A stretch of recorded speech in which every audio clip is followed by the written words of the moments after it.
So have you ever wondered how Python thinks? So today I learned about that on Coding by Mosh with Josh. With Josh, yeah. And we're gonna be using the thing we learned to create something that like the if statement. Yeah, I've learned about the if statement. So let's get on with it. Okay, so basically now we're in our my laptop. Okay, so we're gonna use the if function the way I learned it. So they said that if a condition is supposed to be met here, let's say the age is less than 17, right? If it's less than 17, and then you will do something here. So I want it to print something, right? So basically, if this condition is true, it will do this. That's how I learned it, right?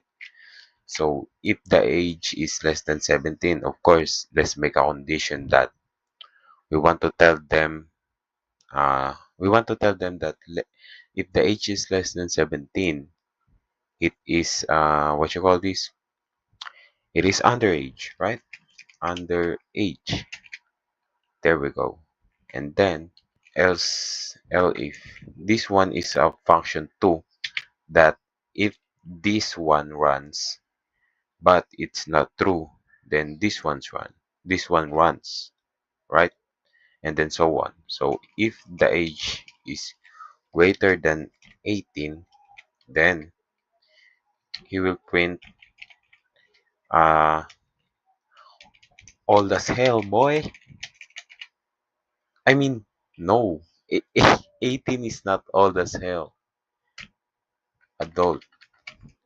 You, you just turned in, you just turned to adult. Yeah. So if we run the function, since it's 17, shouldn't it print underage? Let's see. Wait, what? Oh, I forgot. Because it's, look, the function here just tells that if the age is less than 17, not actually 17. So let's put it to equal. So if the age is less than or equals to 17, it would print underage. I think.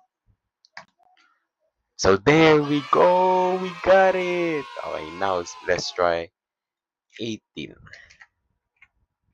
18. Oh, almost forgot. Let's put an equals to.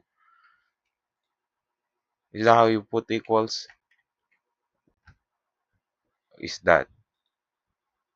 Ooh, there we go. So I forgot where I put my glasses. So basically, we just learned about if functions and elif function. So that's it. Day 30. Finally, day 30. And I hope more days to come, you know. I've been really busy because of my job, boring, repetitive job.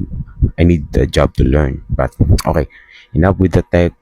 Enough with the talk and shit. And see you on day 31.